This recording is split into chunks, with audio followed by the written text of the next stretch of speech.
Semester break শেষ হওয়ার সাথে সাথে একটা সেমিস্টার ব্রেক, কারণ হচ্ছে 1 তারিখ থেকে 4 তারিখ অনলাইনে ক্লাস, আর তারপরে তো ঈদের ছুটি আছেই। তাই আমি দেরি না করে ট্রেনে উঠে গেলাম। উদ্দেশ্য হলো বাসায় যাইতে হবে। তো ভালোই লাগতেছে, কারণ মাত্র 4 দিনের জন্য আসছিলাম, দেন আবার চলে যাচ্ছি বাসায়। আর ট্রেনে সবসময় ট্রাভেলিং আমার ভালো লাগে, চারপাশে দেখতে দেখতে চলে যাই। আর ট্রেনের কাটলেটটাও কিন্তু খুব মজা, যারা খাইছে তারা বলতে পারবে।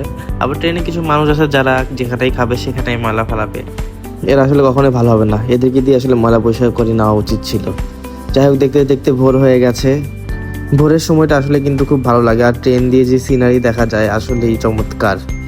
যাই হোক, অনেকটাই কাছাকাছি চলে আসছি, কিন্তু সমস্যা হচ্ছে আমি আমার এলাকার ট্রেনে উঠিনি।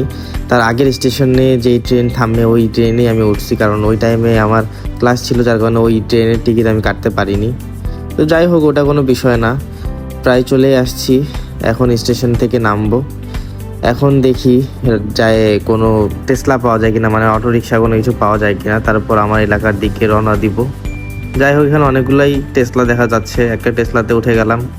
সকালের আবহাওয়া উপভোগ করতে করতে মনের সুখে যাচ্ছি। যাই হোক, দেখতে দেখতে আমার এলাকায় চলে আসছি। এখন এখান থেকে আবার একটা রিক্সা নিয়ে বাসার দিকে যাইতে লাগবে। সো একটা রিক্সা নিলাম, এখন চলে যাবো বাসায়।